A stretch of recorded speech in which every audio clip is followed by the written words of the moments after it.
Hello, everyone, and welcome to Twilight Epiphanies Talk Radio with Cindy Magnuson, and the show is about to begin.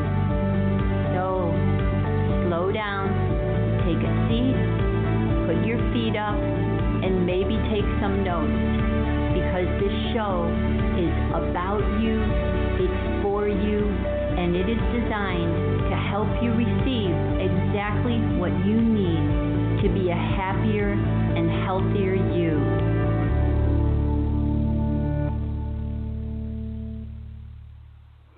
Hello, everyone, and welcome. This is your host, Cindy Magnuson of Source Energy Epiphanies.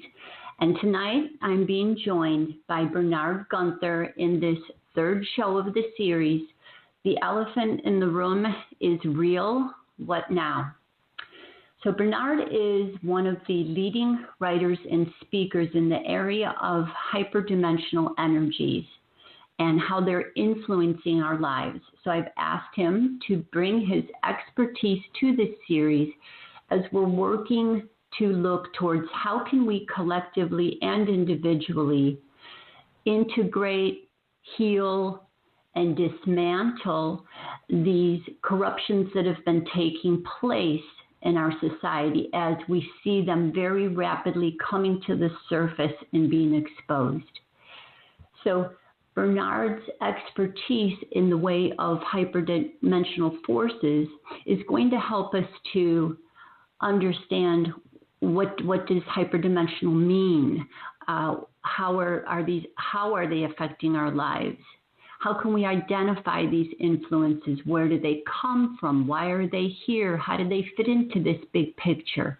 And how can we say no? So beginning a little bit about Bernhard, he grew up in Munich, Germany, and then moved to California in 1994 to study drums and percussion at the Percussion Institute of Technology in Los Angeles.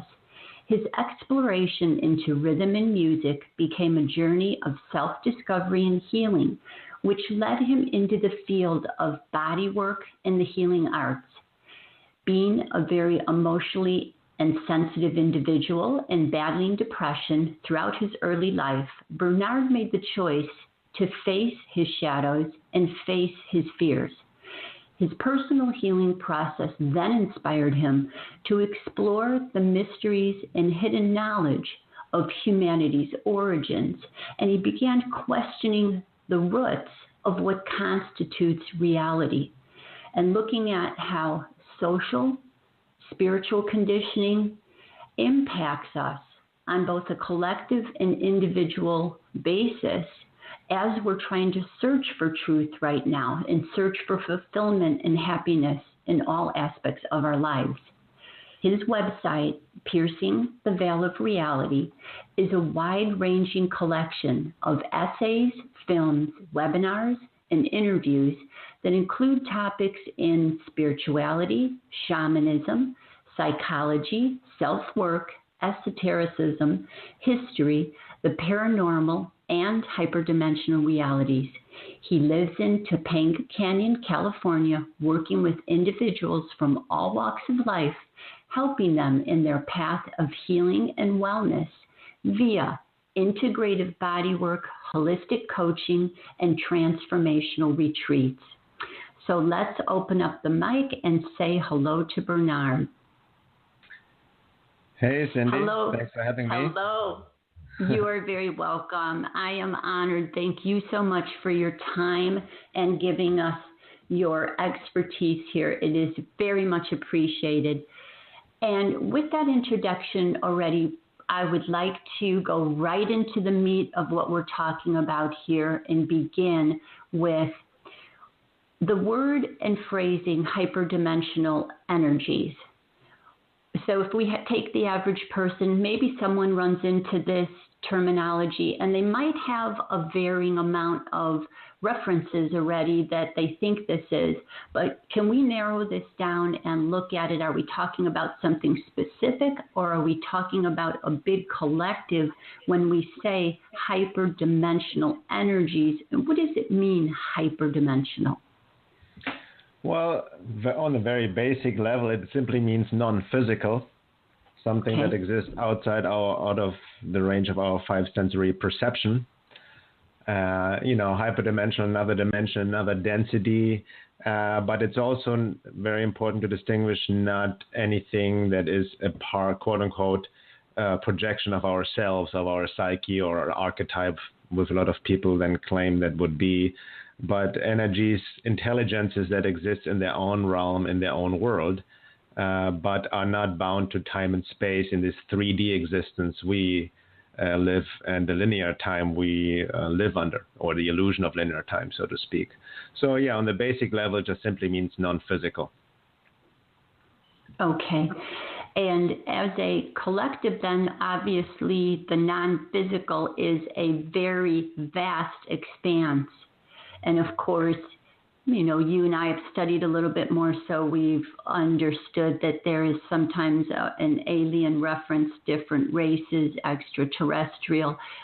Is this archons? Is this like the John Lamb Lash reference of these aborted fetus-like beings? Can you expand a little bit about what are we looking at sort of as an expanse of physical entities? And would you refer to them as entities, being energies? Can you even help us a little bit with understanding that? Yeah, so you already hinted at it. Different teachings and esoteric knowledge has hinted at these forces. Like you mentioned, the archons from the Gnostic tradition, or you look at the Sufism, the Jing.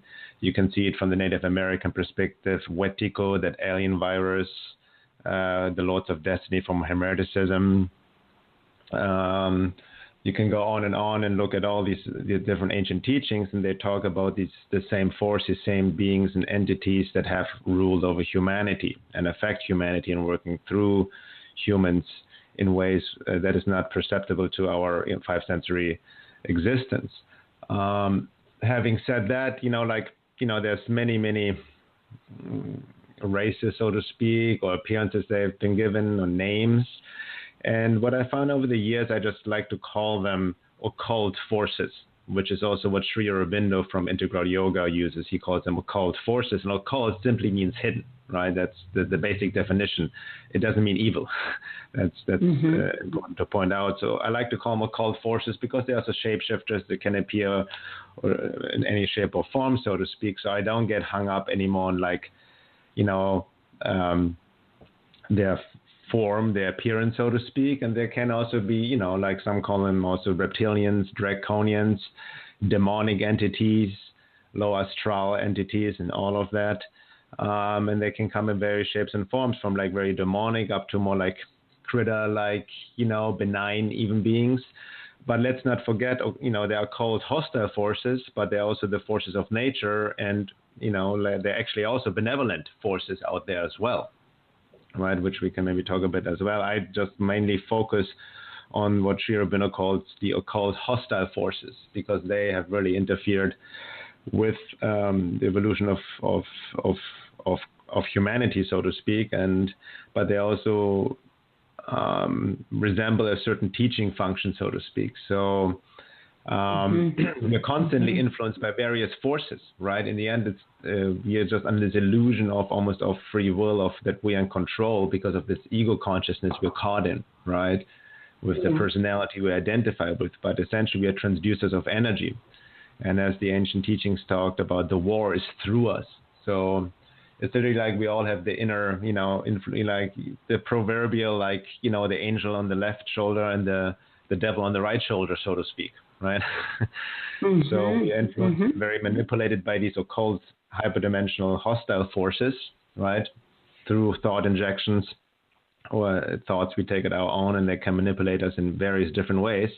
But then also the evolutionary forces or positive forces can also influence us via inspiration, right?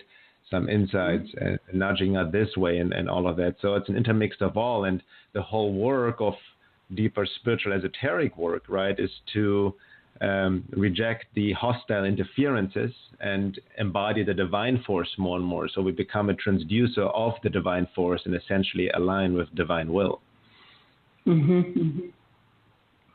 So that's in a nutshell. Yes, and let me back up a little here. When we are, all right, I'm getting a little bit of an echo. You getting an echo? I'm getting an echo a little bit.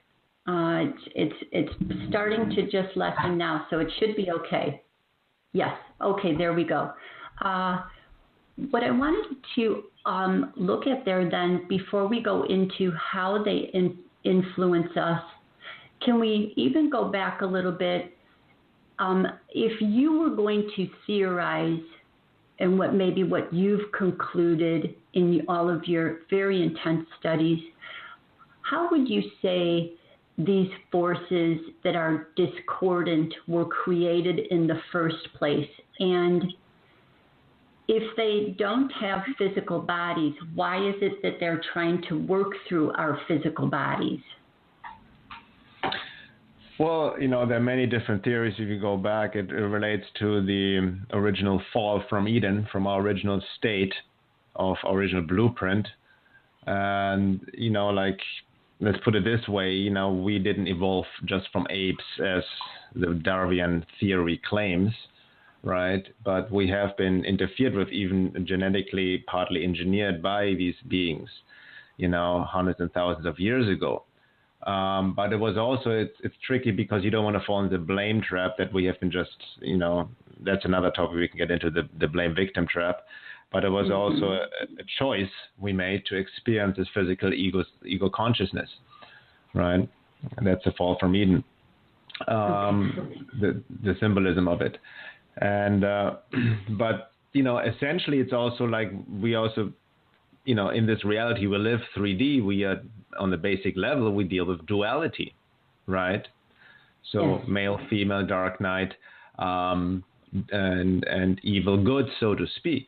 So essentially these forces, have played just their cosmic function from a higher perspective. And if you may say so, they're even also an expression of the one, the divine, because everything comes from the one, right? Yes. So experiencing itself subjectively, the dark side of creator, so to speak. And you see it in the yin and yang sign, right? The black and the white dot in the black, and the black dot in the white. So everything is kind of still one and intermixed.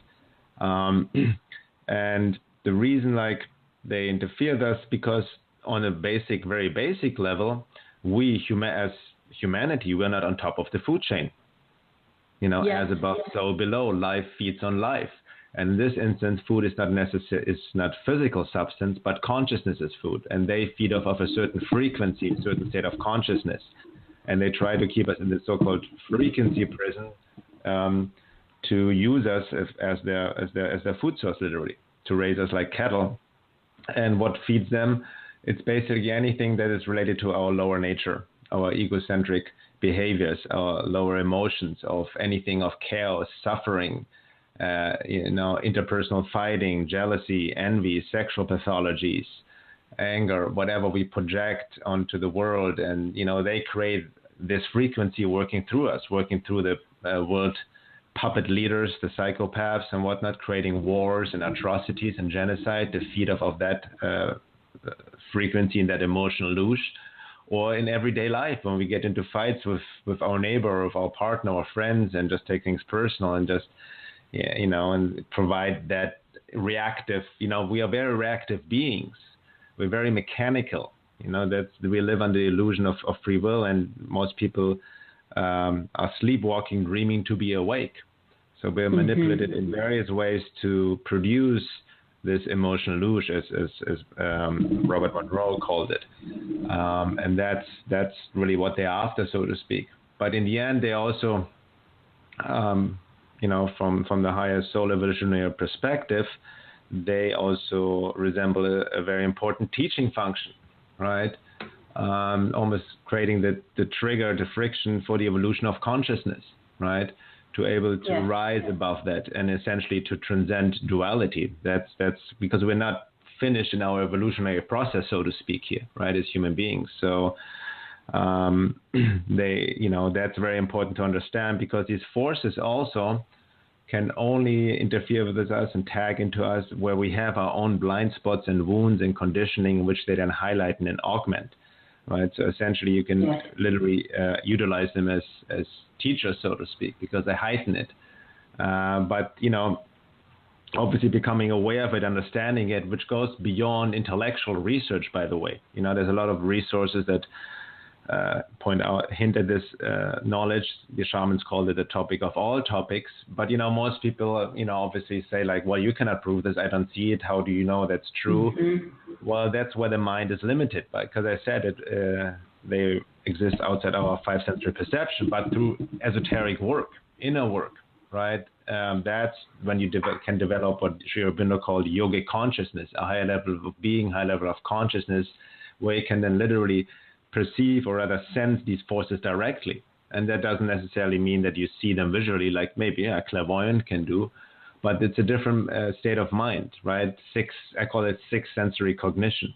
And you sense there's something else kind of trying to intrude into you, literally coming from the outside. There's something else working through people that is just you're using them and in a very mechanical, programmed manner. And it's a different, way of, you start to see the unseen, as it's called in esotericism, but that only can happen when one is sincerely engaged in this inner work, in esoteric work, right? To raise your level of being to a high level of awareness. And it's a state where the mind alone, the rational mind, cannot follow. Okay, yes. So on one hand, these energies exist because they're a natural part of duality. On another hand, they actually do serve a purpose in order to help our evolution along by demonstrating to us, when we can observe it properly, what our weak areas are, what our own personal weaknesses are. And then if we take that another level up and look at it, this means that to a certain degree, they only have influence here if we allow it. So this brings us to our responsibility in a sense as to what has taken place in regards to how far these energies have gone and the degree that they are perpetrating suffering here per se, then, in order to wake us up to the fact that we have so many weaknesses. And that is part, of course, of what this series is about, to take a look at. If we have inadvertently then, yes, given our power away, then we can take on this responsibility here and do something about this by, one, healing ourselves and taking our power back. So can you talk about to what degree we can work with this incredible amount of suffering that we are seeing has been taking place behind the scenes, that is absolutely at such a heightened level that literally much of humanity would rather have this stayed in the closet and not take a look at it. So can you talk about this, Bernhard? Yeah. Well, first, we need to really understand the bigger picture in the context of the evolution of consciousness, right?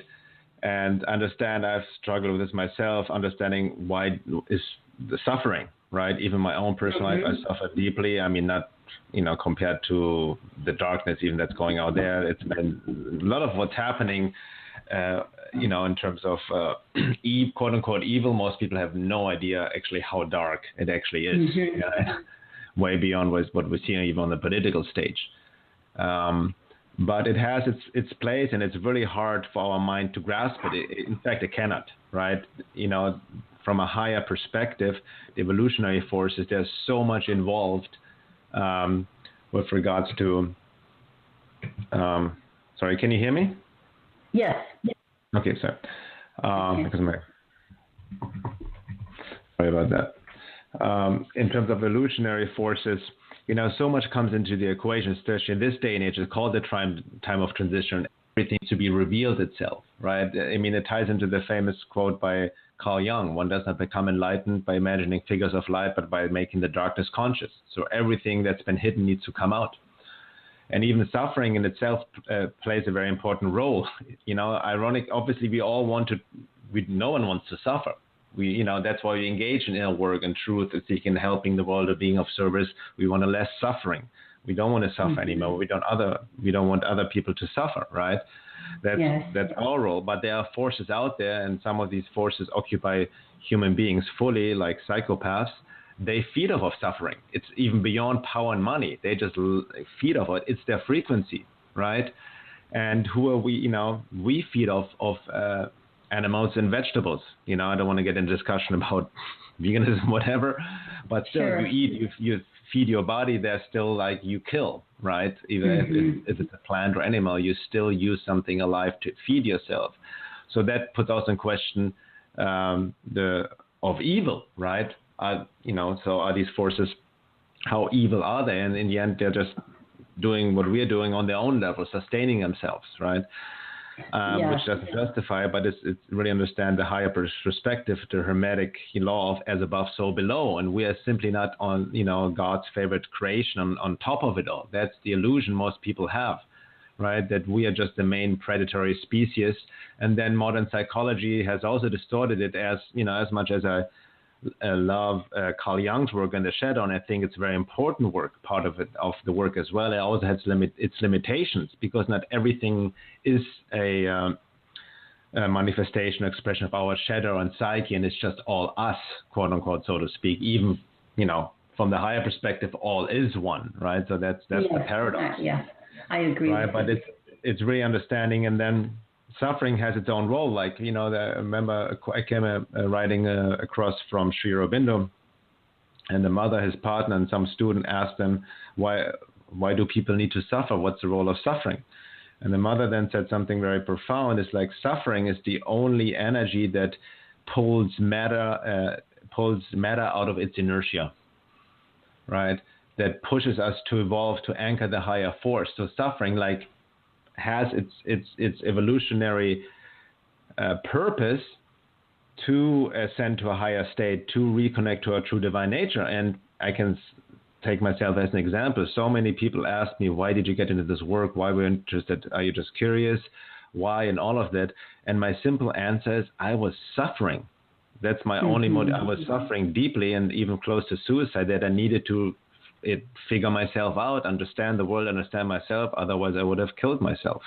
So suffering drove me on. And even my best writing, still when I'm in a low point, that's when the suffering pushes me to seek more truth, to be more sincere in my aspiration, and seek God and the divine within me, right? In order then to truly transcend suffering, and not trying to get distracted by the 3D world, or try to buffer up my suffering with all these pursuits a lot of people do, right? Lack of love, lack of fulfillment, and then they fill it with stuff, relationships, or whatever, trying to compensate addictions and all of that. But everybody's suffering deeply, so it's about confronting that suffering within and not running away from it, these sacred wounds, so to speak. And once we heal ourselves and dive deeper and make the darkness conscious, then these forces have less and less a grip on us, right? And then we truly transcend it via anchoring the divine force, as I mentioned before. So, that's really important to understand the evolutionary role of suffering and of these forces, because evil in that sense has its free will to exist. There's nothing wrong with reality. And that was something that was really hard for me to come to terms with, because I was definitely, like, as I call myself, a romantic revolutionary back in my days, and fuck the government, evil, and trying to get rid of the other side. But this is not how it works. You cannot get rid of the other side as long as you approach it from the 3D level on physical reality, because it is duality. The one simply cannot exist without the other, period. Right? So you want to transcend it, not from a just philosophical spiritual bypass way, we all one, like what the New Age is doing, right? And also not avoidance of evil, not denying evil, but looking it straight in the face, being aware of it, especially being aware of it, how it works through us, right? The shadow and how it affects us, how we participate in this divide and conquer of trying to fight each other, and then anchoring. Now that, what's missing in this day and age, I see a lot, especially in the truth movement, or even basic, self-work, psychological work and all is fine and good, but most people really miss that sincere aspiration to the divine force, the higher positive force.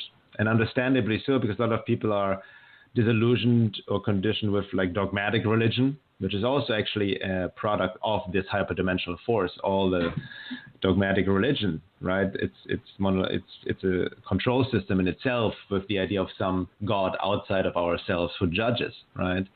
And then a lot of people turn to atheism and don't believe in anything anymore, right? But that keeps us in a closed loop as well. So that sincere aspiration to the divine, to something higher, is very much needed on the path. And we also need the other side, because as the esoteric law states, literally as an axiom, as many teachers have said, you cannot reach heaven until you have walked through hell. Or as Carl Jung said, the tree that grows to heaven needs to have its roots deep into hell. So it's the law of ascend and descend. We can only rise as high as low we go at the same time, right? It's not this evolutionary process. It's not as the New Age or pop spirituality tries to tell us, this linear road, just up to more bliss and love and light. Which most often people mistake, like these emotions or feelings of bliss for true awakening, which it transcends actually any emotion or feeling, but it is also the shamanic descent into the underworld to battle demons within and without, right? To really anchor, to clear our vessel, to anchor the divine force, and that's how we also transcend the influences of these occult forces. Yes, thank you for that. So definitely the divide and conquer at this time frame, when we are moving from one age to another age, as time is cyclical, these forces that are attempting to set a lot of confusion in, for one thing, and to have humanity not be able to address these forces that are operating through so many individuals as a unified group is something that, I would like to address here a little bit more. So individually, we do need to come to a stance within us that, to me, is like a paternal, and a maternal response that says, I am going to address you being out of balance because I am in a proper spiritual discernment space to state that.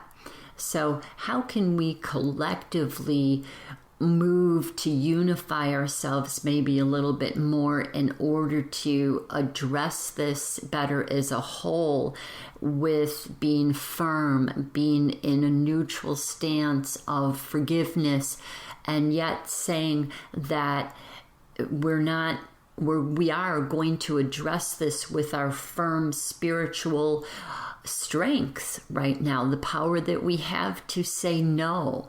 So can you talk a little bit about that for us, Bernhard? Yeah, so several things. First of all, you're correct, especially in this time of transition, a lot of teachings have hinted at there's a huge shift happening, right? It brings up a lot, and the divine force is trying to anchor itself, but also shining light in all the darkness. And at the same time, the matrix in these forces are definitely on overdrive, trying to keep us in this frequency prison. They don't want to lose their food source, simple as that. But we need to be very careful when we talk about we, right? I hear this a lot in the collective and all of that. And there's a lot of people make the assumption just because we're all one, we're all the same, which is far from the truth. And even as the esoteric axiom states, there's no such thing as equality in the entire universe.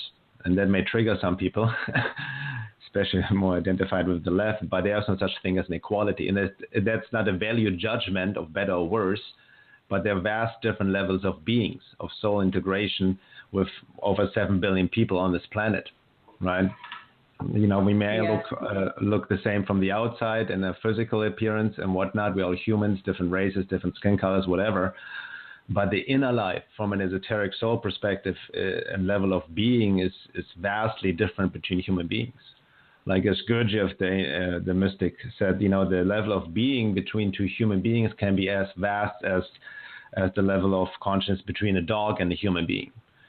right? Yeah. So, and that ties into another really,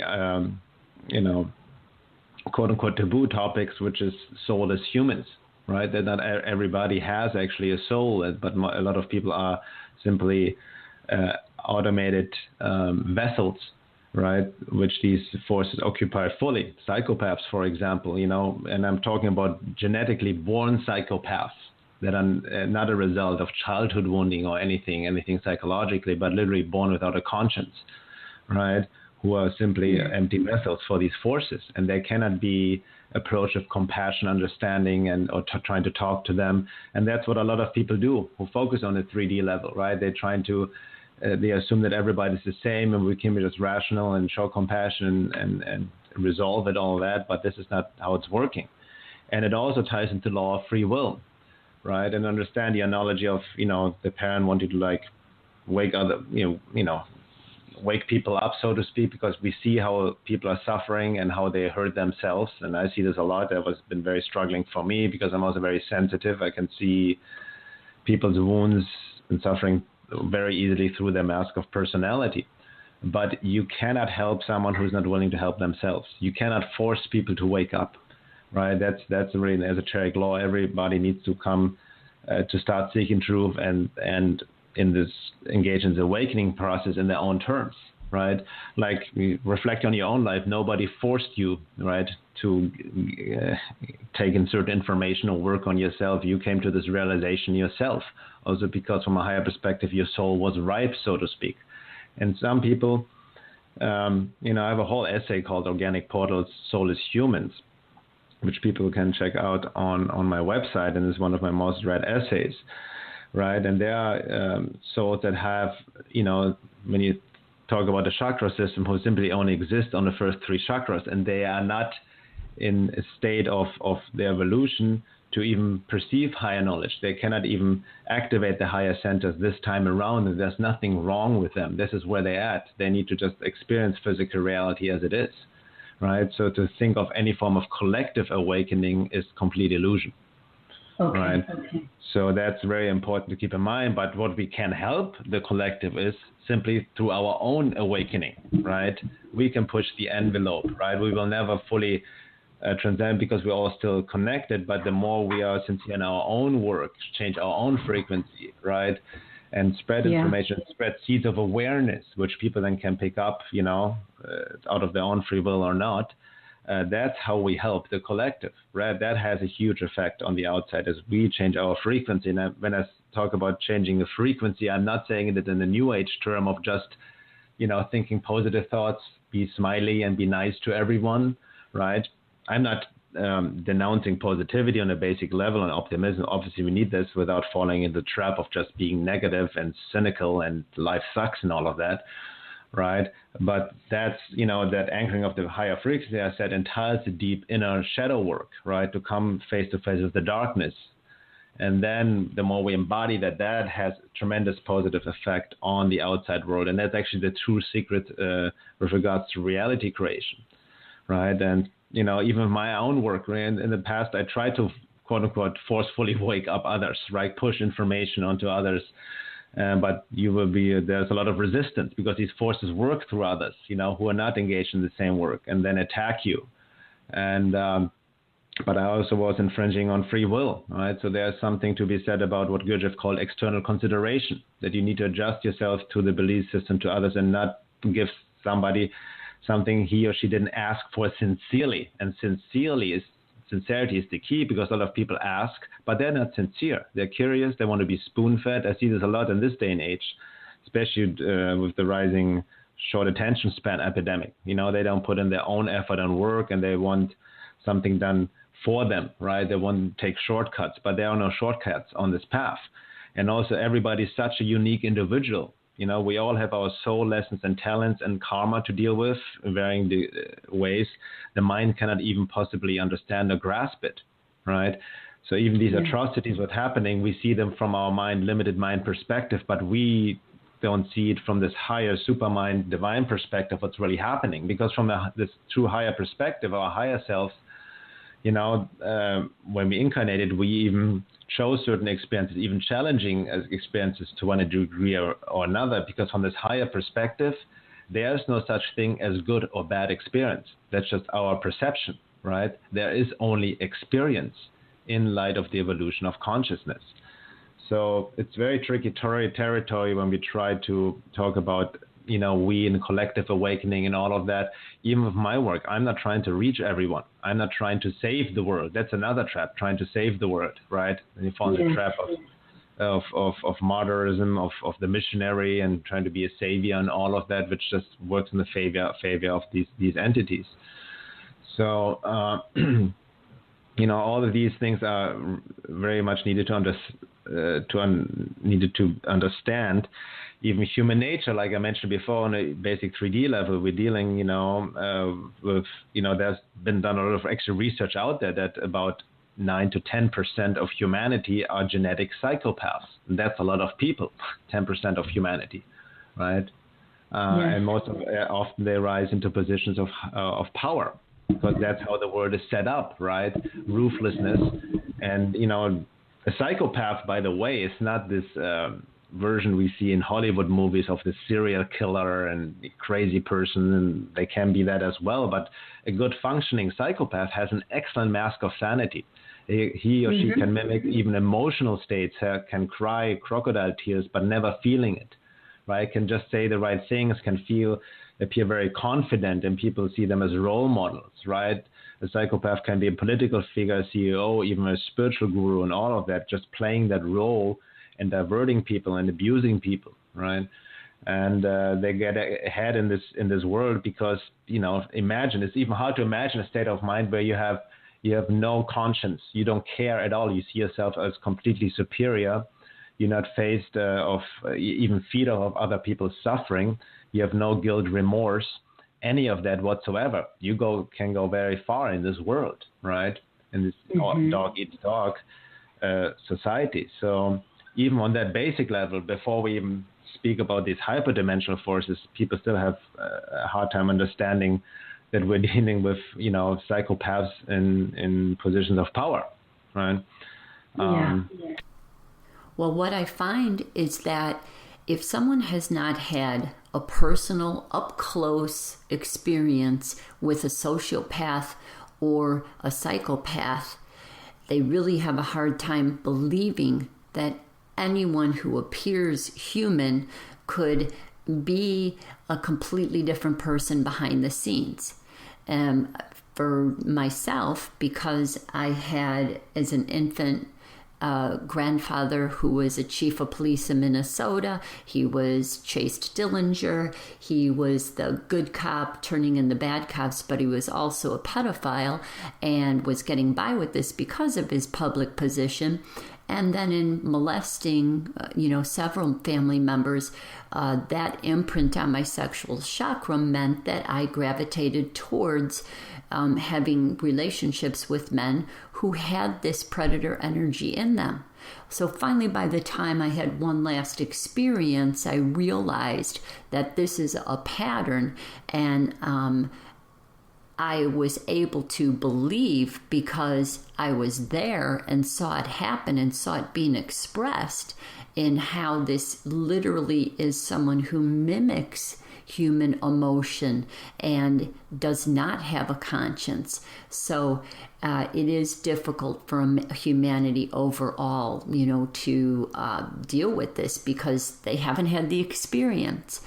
But now you were saying that these energies, hyperdimensional energies that are, within these soulless humans, that they are feeding off of this energy. So is this literally the only way that they can ever feel good?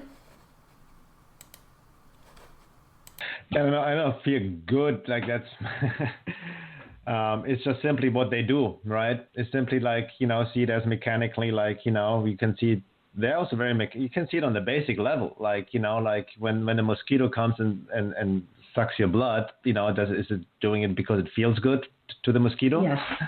Right? So it's just what they do. It just sustains them, right?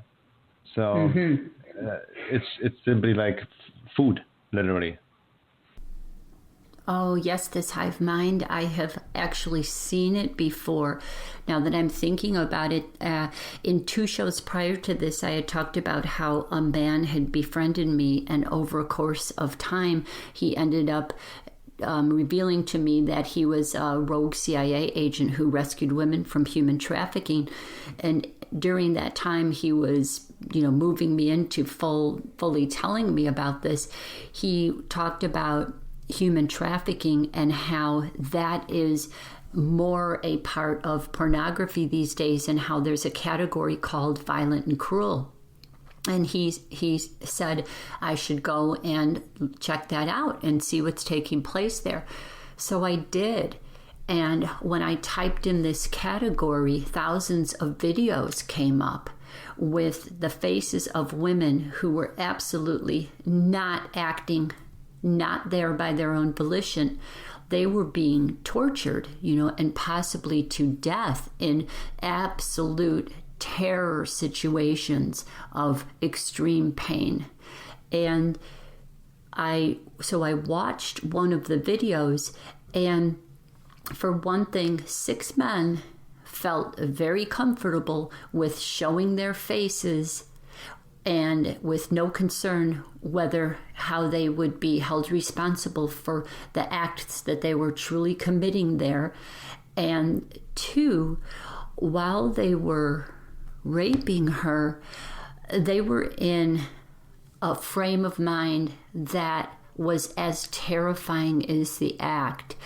They were all in the same heightened frequency of super excitation, but in a very feeding frenzy type state. No consciousness whatsoever, not even in the least.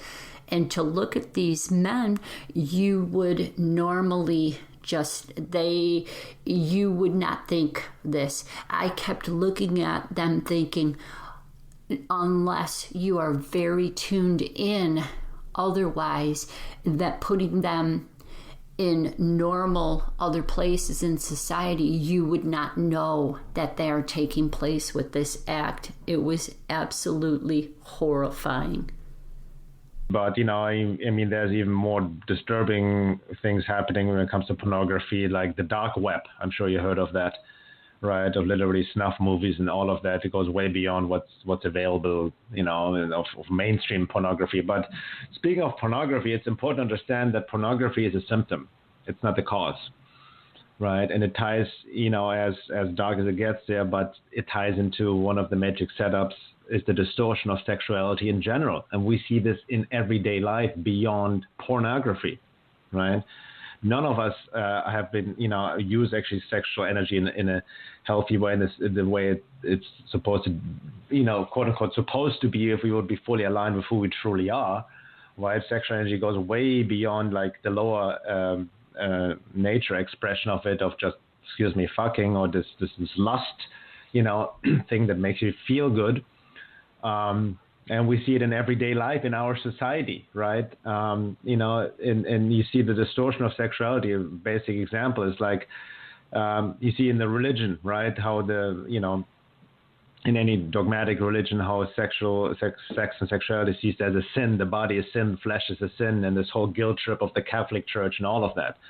Right. Yeah. But then you see what the suppression does, right, to all the boys, the ultra boys, and the priest, engaging in pedophilia and all of that. You see Indian gurus doing the same and whatnot. And then you have the other extreme in the West, so to speak, with the pornography and the completely glorification of just animalistic. That animalistic lower frequency of sexuality. We see it in everyday life. We see it in advertisements. Sex sells, right? Yes. And it has become normalized. Sexual pathologies literally have become normalized, even more the violent ones with this, the popular, book and film, 50 Shades of Grey. That's pathology right there, normalized, right? Yes. But you see the friction, I remember I'm from Europe, Germany, right? So I grew up in Germany in the 70s and 80s. it was thankfully also, I watched, hey, I'm a man, I can admit to it. I used to watch porn. I don't know any man who hasn't watched porn at some point in their lives, right? Yeah. Watched the drive. I've never been taught, my parents never educated me about sexuality, nothing. In school, it was only about the biology, right? But, as the feelings come up in puberty, like you just try to handle yourself, right? So I got definitely influenced by that. That's just the basic, social programming, so to speak. But on another note, like I said, growing up in Europe, it's a bit almost more liberal. Like I remember we were on vacation at the lakes in Germany or the Mediterranean Sea. My parents were naked. Everybody was naked all the time, so the body was more accepted, right? Mm-hmm. So breasts and all of that, naked breasts, on TV. There was no censorship and all of that. And I remember going to the spas when I was, in my early 20s in Germany. There was always men and women together, completely naked. It was never separated. Now I come here to the U.S., right, and the land of the free, and everything is so sexualized. You see it in the entertainment industry, on the billboards, right, and all of that. And people, because sexuality goes beyond the sexual act. Like also men and women dress themselves up to get this, to get this attention, to feed off of that sexual energy, right? And again, I'm not demonizing sex. It's beautiful. I'm not, you see the other extreme in the Middle East of women just like covering themselves up and all of that. Right. Yeah. But at the same time, I'm in the U.S. and then, I remember I wanted to be naked on the beach and I get a ticket. Like you're not allowed to show your skin. Yeah. Right. And then I go to a spa and it's so strict, men in their own spa, it's that friction, right? It's so that's how the Wilhelm Reich's work is really profound, because everybody's just sexually frustrated, and that then results in pathologies on a basic level, because you see it in the outside world, because everything is so sexualized in the media and everything, but at the same time it's such a taboo, right? The body image, so that's how it works through the sexual frustration that creates then the pathologies, and that's why people then gravitate towards pornography and all of that, which is just also an symptom of that, so to speak. So just trying to, pornography is very damaging and just feeds these entities, obviously, and there are varying degrees of what people get into and watch, right? And I've worked with people, especially men, dealing with severe porn addictions, and it's not pretty at all. And many people deal with it. Like, if you look at internet statistics, porn is the highest grossing, thing people look up, but nobody talks about.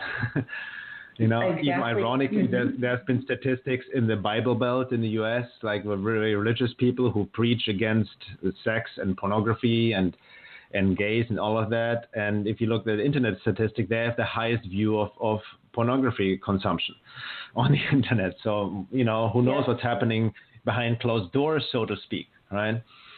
So, but again, it's a much bigger issue, like Wilhelm Reich's work is really profound. He wrote a book, The Mass Psychology of Fascism.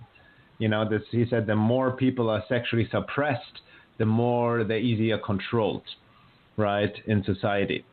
So that's what we're seeing, on the mass level.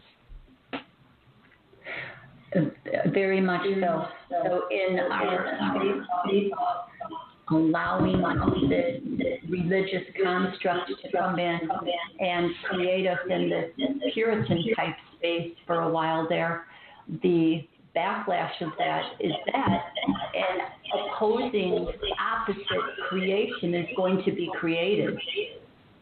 So that's a teaching tool for us here, to observe what has been created out of what we agreed to in allowing changes to happen, for instance, through religious dogma that's very restrictive. And so the theme is for us to come towards the center in everything.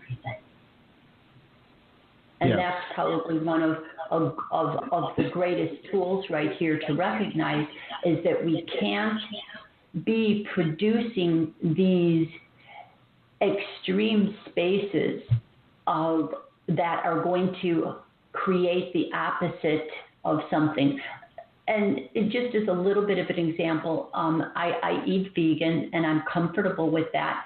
But if I have within me such an extreme space that now I can't allow anyone who's not vegan around me at all, I'm going to create that same opposing force in society with my own mental construct of how I'm choosing to live here, but more so by how I'm mentally framing it. So these mental frameworks that we adopt, for lesser reasoning in us, do create these polar opposites coming into reality. So what we need to do is work more in a central area between these poles, and that is what it appears is taking place right now as everything's coming to the surface to see. We can begin to use this higher spiritual discernment and determine how our own creative input for what we experimented with. I'm not going to say it's blame. I don't mean a blame or a shame, that kind of a space, but just a responsibility, and that we should, even as we adopt new understandings of working with reality right now, let's not make it extremism, because extremism doesn't promote holistic, balanced living. Yeah, exactly. Yeah. Okay. Well, I'm going to take a 3-minute commercial break here, and then we will come back. And I just wanted to ask, have you been hearing that echo in my microphone over here? No. No. Okay. So it's just a little bit of feedback that I might be hearing. Very good. So I'm going to take a quick commercial break here, and then I will come back in about 3 minutes. Okay? Sounds great. Okay. Okay. Hello again, Bernhard. Hey, Cindy. And you were talking about, which I really appreciated, the reminder here about how everyone is in different stages of reality or their progress as a soul, evolution, and that we need to understand that we're not going to get the whole collective together unanimously. And mostly what we understand is there are times when someone is very open to learning, they're progressing, okay, they've got it, they move on. There are other people who maybe are just getting even seeded in this lifetime, and it may take them other lifetimes still to move through this. So as we do have, both of these forces coming to the forefront to see our polar opposites coming up right now, and then to integrate and work with that. You talk about a timeline shift that is taking place. So can you talk about what your perception is, what your theories are, and what you see potentially may play out as these two worlds here are still together? So there's things like, are we going to share a reality for a while? Are there going to be two different mitosis, and there's going to be a new Earth?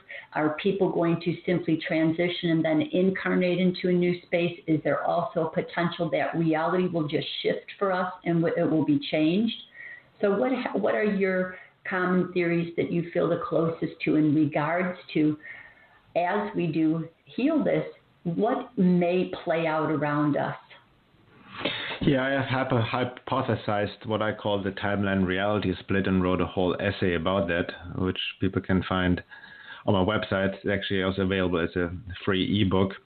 And many other sources have talked about that. And just to be clear, when I talk about timeline reality split, I don't mean it again in the New Age fashion that we're just going to ascend to another planet or something like that, right? And this also, this is a process. This is not happening overnight, but I can sense it. You can see maybe everybody who's listening, who's on this path sincerely in terms of seeking truth, self-work, that a lot is already changing in their reality. A lot of friends, longtime friends, go out of their lives. You cannot relate to people anymore. like people you were enthusiastically engaging with even just, weeks ago and whatnot, or months or years ago, and something shifts and changes. And, I feel that's I feel what's happening. As a certain amount of people who are here already, like have the soul is ripe, so to speak. They're ready for the next step to transcend to a higher state, right? And that is then reflected in their reality.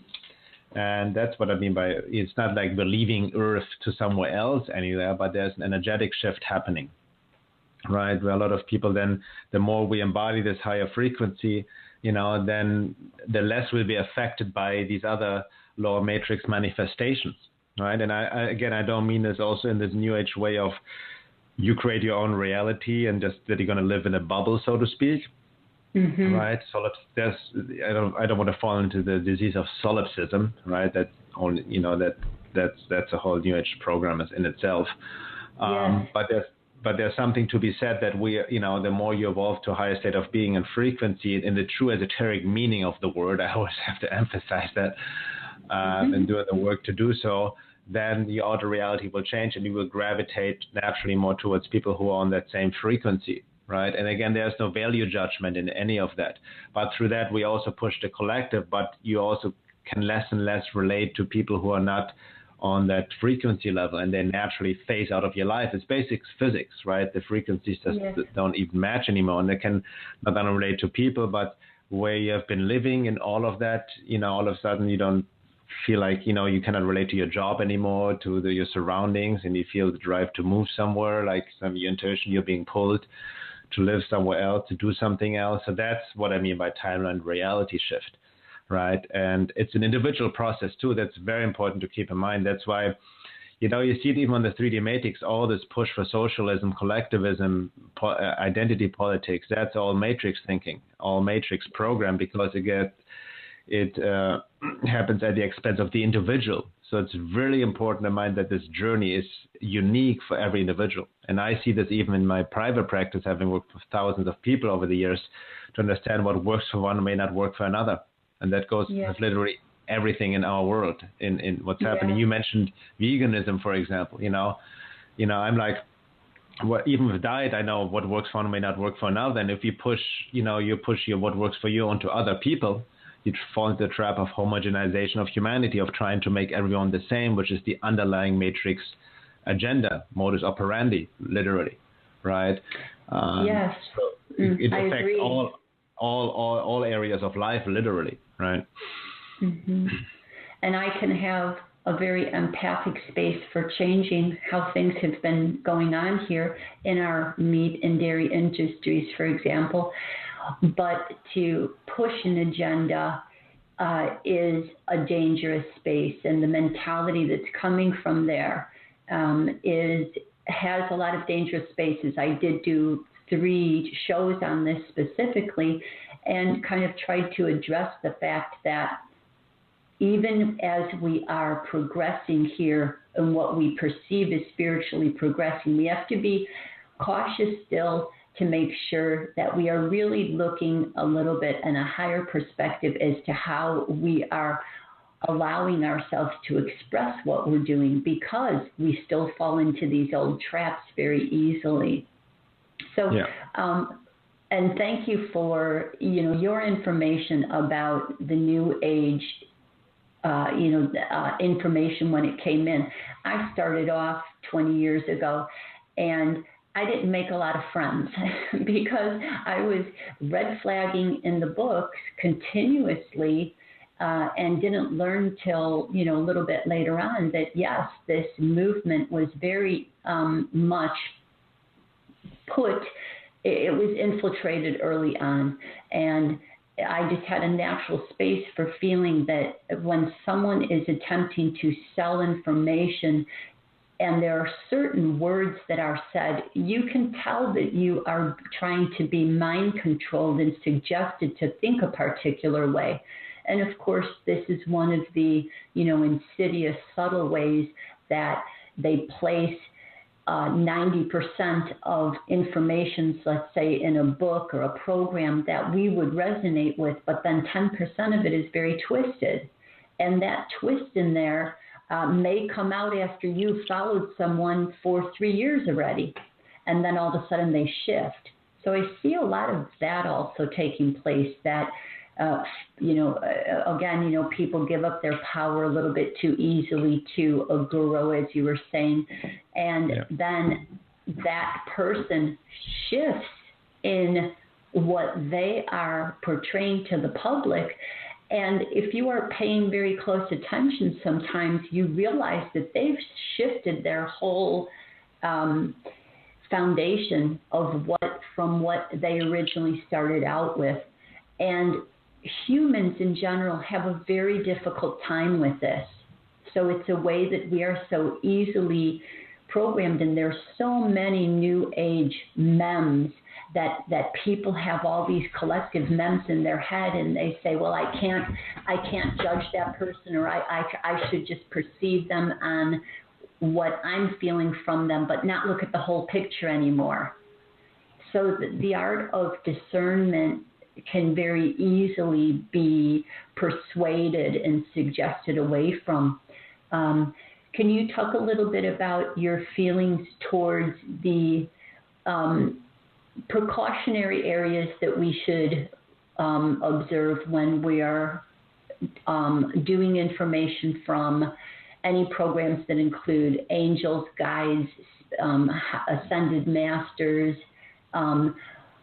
alien races that are here to save us, for example? Before we talk about the true benevolent forces that are out there, can we talk about this ascended master, the great work,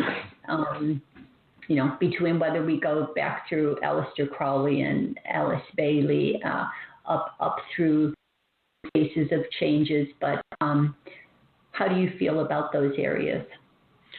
Yeah, definitely. I also want to address what you just said earlier, which is a very important and good point. First of all, you said the New Age movement has been infiltrated. It hasn't been infiltrated. It has been created by the same forces. Just like dramatic religion. It's just the other side of the coin. But you made a very important point, because this information works in these subtle ways, as you just mentioned. It's not just obvious lies, but good disinformation is truth mixed with lies. Most often way more truth, but then the lie is put in and swallowed as well, if one is not discerning, right? Even with this whole New Age, you create your own reality, and, which was definitely popularized by the film The Secret, right? And all of that. Yeah. Even in that film, there are some truths in it, some deep esoteric truths, but it's very twisted, right? And then people swallow the lies as well, and then it puts them off the path. And you see this with many teachings and teachers and whatnot. Some of them consciously deceiving, a lot of them unconsciously, and that's, as a lot of people can be unconscious matrix agents, as I said, even teachers, authors, and whatnot.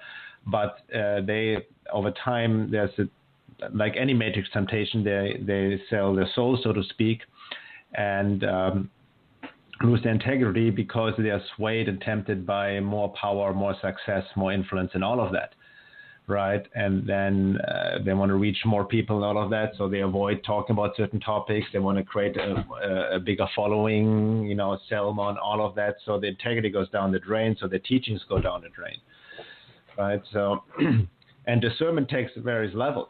So on the very basic level, even what I see a lot of people missing, especially in spiritual communities, New Age, is just basic critical thinking, right? And I say, the mind has its limitations. Obviously, sometimes we can be too intellectual, head-centric, but we still need to not demonize it, but understand it's a tool, and we need to understand how to use it, which entails learning basic critical thinking, which entails learning basic logical fallacies, right? When I see at my work, when I post about it, and people are trying to challenge me, I have no problem people challenging me or whatnot, but they engage in all kinds of logical fallacies, right? The most common one is ad hominem attack, like they attack me personally and not stay on topic. Or they put their grammar before, their logic before grammar, conclusions before research, meaning like even when I post something on Facebook, excerpt from a quote from my article, then they judge that without reading the whole article in context, right? Do research first. They have opinions about topics they have never sincerely looked into it themselves, right? But come to conclusions too fast with all kinds of assumptions, which also ties in another extremely common logical fallacy is the straw man argument, right? meaning strawman argument, you completely misinterpret what the person said and then try to attack that like the strawman. On a more mainstream level, that's what Jordan Peterson has been dealing with as he became more popular. People completely misconstruing what he says and then attacking that. Yeah. Right? So that's just on a basic level. You need to understand basic critical thinking, right? And then I just posted an article today about what also ties into resonating. A lot of people in the spiritual New Age realm, this resonates for me, it's true, and I don't resonate with that. And you should always, trust what just go to with what you resonate and whatnot. And while there's obviously truth to resonating with something, it can also be easily distorted and misapplied, right? A lot of fundamentalist Christians resonate truly emotionally with the whole being, with the Bible in literal terms, and feel that the earth is only 5,000 years old, right? So, same with the New Age. Just because something makes you feel good doesn't mean it's true, right? Yes. Number one. Yes. Secondly, yes. Just because something instills fear in us and makes you uncomfortable also doesn't mean that it is not true.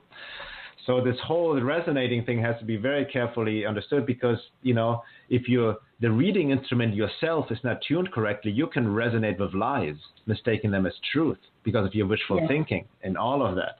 And that implies, though, to be truly discerning, you need to train your mind, understand critical thinking, and also, because it goes beyond the logic and the mind, engage in inner work, right? To work through your bias, conditioning, program, wishful thinking, to really resonate with truth, even if it's a truth that you do not like to see. It's not your preference, right? Truth is not about preference.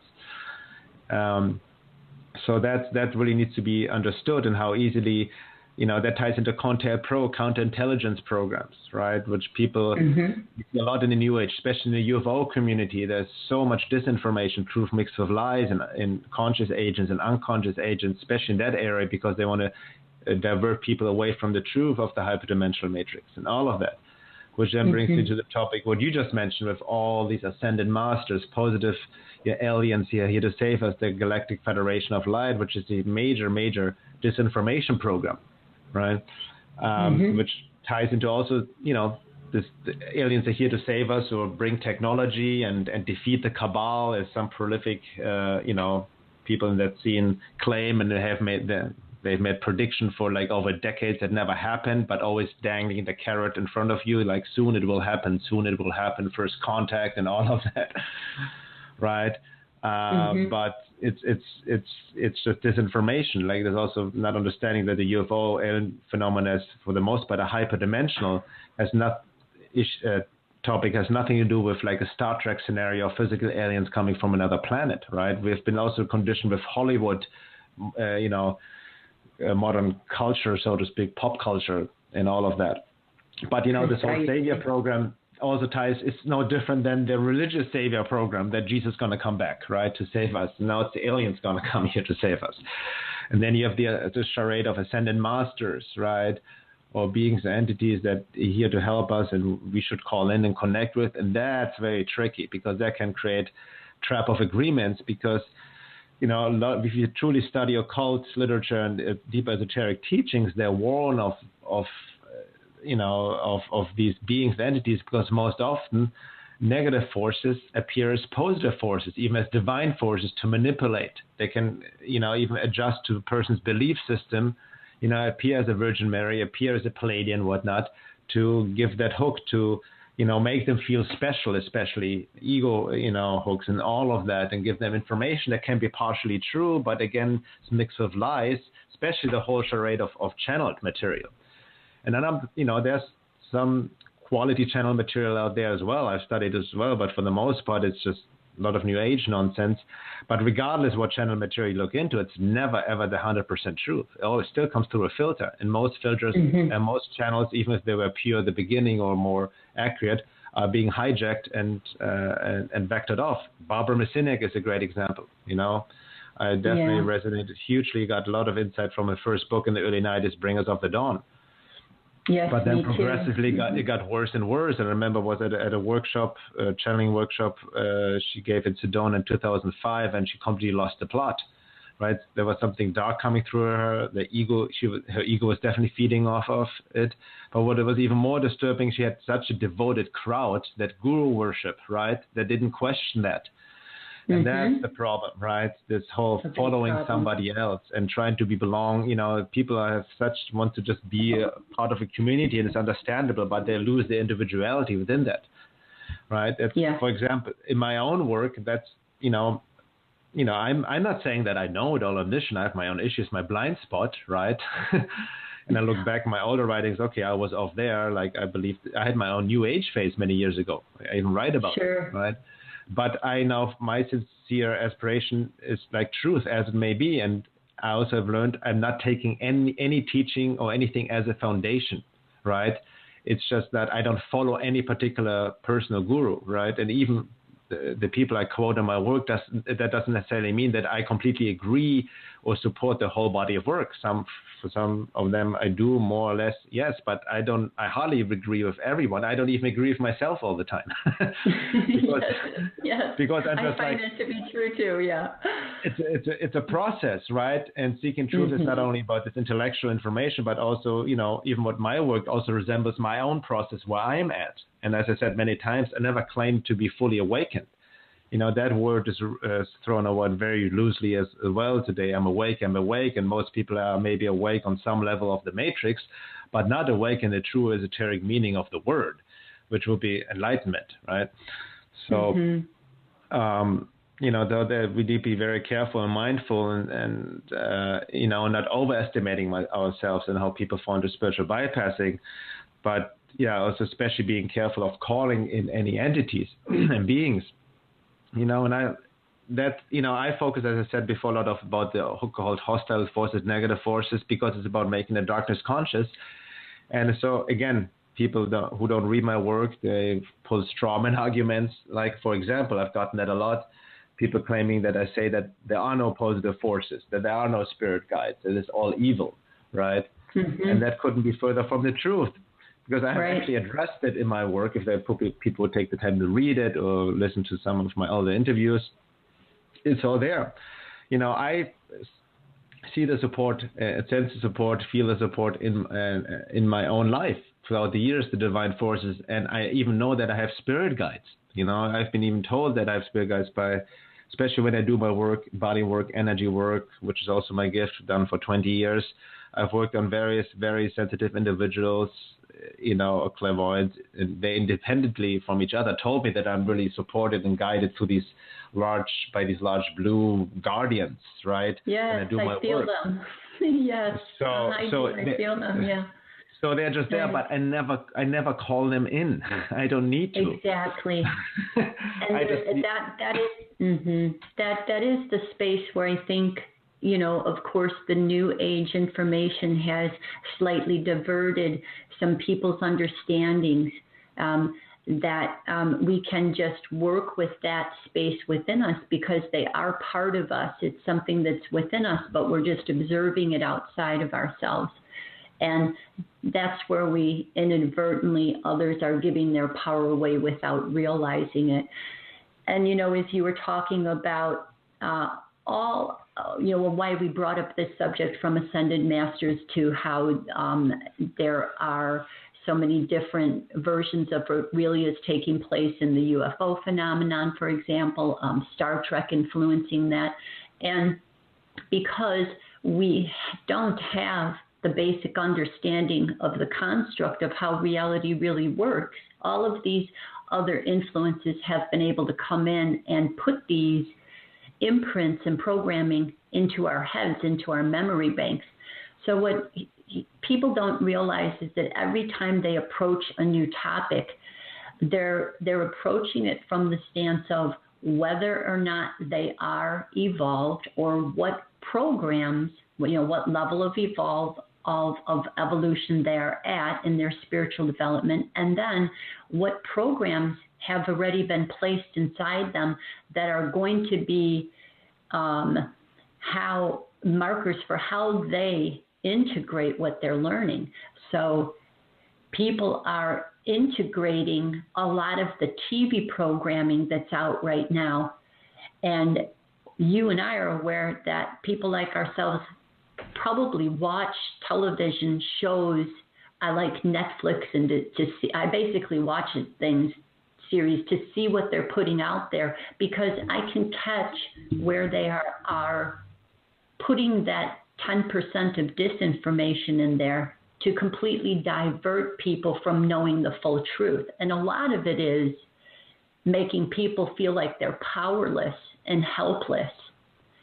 So if we can kind of even come into another summary part here, I wanted to just tell you about a couple experiences I had in regards to like hyperdimensional energies. One, I talked in private with you about dreams, and when I was working with a family member and how the energies were coming in, and it was specifically showing that they were here to try and they were attacking a family member to get to me in the first place. And again, I'm just going to leave that as that. I'm not going to say that's not something that I created or allowed in my mind, but that's just what it was at that time. And not too long ago, I had what was kind of like a MyLab type dream, in where I suddenly appeared in the dream, and there were men in there who had supposedly kidnapped me, and they were telling me that I had to read something off a spray can, and they had an injection needle on the table there that they were going to inject me with. And I literally was lucid enough to just be aware. I simply, even though I was feeling fear, I stood up and just didn't say a word and walked out. And as I walked out, there were military men sitting on each side of the hallway. So I kind of like realized that because I had been on a certain website, I got targeted at that time with that. But because I have a standard agreement within me that I stay with, that I don't accept harm. I don't do harm. I don't accept harm. I'm totally not claiming perfection here. Absolutely. All the time. And I don't allow, in my set space, I say, I don't allow that power over me. And so I was able to walk out, and they had no power. And of course, we know that if things can happen in the dream plane, which our dreams are being affected these days, that it can happen in reality. And just recently also, as I've kind of been coming into a little bit higher awareness, I've had a dream where a man in a suit was chasing me. And this is very common. It's interesting, all these shows were coming up. It's very common for me to have those Matrix type dreams where a man in a suit, like a Men in Black type situation, is chasing me. And I woke up, and the thought was that he wanted to kill me. But when I woke up, I said, okay, I'm not buying into that anymore. I literally went back into the dream, fell asleep, and I allowed him to catch me. And he had me in his arms, and for some reason my baby finger was in his mouth. But all I kept thinking was, okay, I'm not going to be afraid anymore. So you might kill me. Okay, it might hurt a little bit. I'll just fake I'm dead. And that was whatever, for whatever reason I was thinking that. But when I had that thought, okay, I'm not afraid, nothing happened. Literally, he never bit down on my finger like I thought he was going to, and the dream just dissipated because I had changed my perception of fear being in there. So can we talk a little bit more on that note, come to the summary of the show here, on the fact that we do have the power to, and when I use the word protect, I want to put it in a context of protecting ourselves for this. Similar to how I did in the dream, I have the power to protect myself from my own fears of this. I have the power to protect myself from giving my power away, if that makes sense, in how I'm saying that. And I know you've spoken about how we need to just come to our own power and through the work and etc. So how much free will do we have over disconnecting ourselves from these energies? And is there a universal law protecting us? Meaning Absolutely. That did I engage a universal law there?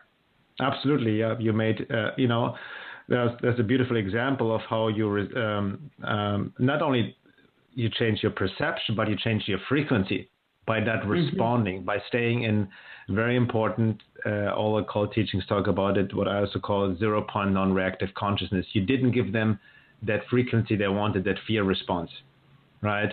So it was no frequency match, so lost literally interest, and that's how mechanically they work. If we can resist to give them what they want through our mechanical emotional reactions, we starve them, so to speak.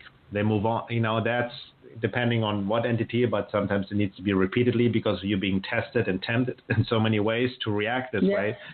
So hence the esoteric work to stay embodied, to not react, to respond consciously, right? And especially, also making boundaries, say no, like it's also getting this warrior attitude. That's another disinformation in the New Age, that we need to send these beings love and light and send them to the light, and like, no. I have cussed them out. The anger is actually more appropriate response than fear, right? To stand in your ground, in your warrior self, right? And you shall not pass, basically, right? Like Gandalf. That kind of like that frequency, like that kind of like gives, creates almost a quote unquote respect and serves as a protection. And cancels out the agreement to not agree to that, right? It's all about trap of agreements. But all of everything you mentioned, and I'm going way deeper in all of this in an upcoming webinar I have in November, literally an 8-hour webinar over 2 days, 4 hours, Saturday and Sunday, November 10 and 11th, about occult forces of hyperdimensions, entity attachments, interferences, and discernment, clearing, and protection, and lay it all out. And that's what you just experienced is a great example of exactly not giving into fear, which is very important because there's a whole trap of fear and paranoia, right? Especially with that topic, and that's a frequency. Almost once you get into that frequency, it's almost like an agreement for more attack because you lock into that frequency they want you to be in, and if you don't give it to them, right? And also understanding that fear is literally an illusion, right? It doesn't exist. When you're afraid of something, it's because you project of something what might happen to you. Right? Some sort of if scenario, what's going to happen to you, because in the present moment, there's no fear. There may be danger, yes, but fear is still ultimately a choice, right? Even like, let's say, on a basic physical level, you're somewhere in the jungle, like in India, whatever, a tiger's charging at you, right? Obviously you can get afraid, oh my God, this tiger, what's going to happen to me? But still, it's like, there's danger, but it actually doesn't help you if you respond with fear, right? There's danger, but if you can collect yourself, even animals pick up on that, right? On the, even on that general level, like the more you're afraid, the more actually an animal will charge at you, right? Because it sees you as weaker. But if you can hold your ground and not give into the fear response, animals also react very differently, for example. So these hyperdimensional energies will react differently when we can learn through experience to embody these spaces and then recognize that it's taking place through things like the dream work and reality changing. Dream work, and also understanding that they always that's very important, keep the tag into our own weaknesses and blind spots, our own trauma we already had, and create more fear and worry, right? I see them myself when I get attacked through these forces, through my own mind or other people. They always tag something that responds to them, like a wound, like a blind spot. For me, sometimes they target what my own wound has been, like guilt and shame and all of that, right? And then the fear, like whatever comes up with all of that. So they always target, what's already within us. So again, like I said, from this higher, earlier in our interview, from a higher evolutionary perspective, we can utilize them as quote unquote teachers, because they can only target that within us we haven't healed yet, and then exaggerate that and try to feed off of that. Yes. So that's the way that we neutralize it. And again, to emphasize that it has to be experienced. So people have to be willing to experiment and observe life to determine how they are progressing along here, but to be more objectively observing themselves. And that's what it seems people have a difficult time with. Well, Bernhard, that was very powerful. Thank you. I was having a little bit of feedback here earlier on my microphone, but hopefully that didn't pick up too much. But beautiful information. You are so incredibly thorough. I want you to know that I specifically, wanted someone like yourself on because you stand in such a balanced place as you are approaching teaching humanity and doing your great work here. So I very much appreciate you. And again, you did tell the audience about your upcoming webinar. I most certainly will be on that webinar with you, so I will be signing up for that. I can't wait to enjoy that more thorough look into what you already spoke to us with. So I love the fact that we ended up here on a beautiful positive note. And if you ever would like to come back on another time, we can even go into the positive benevolent forces and even look a little bit more into that. But I thank you very much for your time. And in closing here, what would you like to give the audience, and then also information-wise as to how people can contact you to also work with you and sign up for your upcoming webinar? Yeah. First of all, thanks, Cindy. I really enjoyed that interview. We can definitely do one again in the near future. Also, I also talk more in depth about positive forces in an upcoming webinar, and people can sign up to it and get more information about it on my website, veilofreality.com.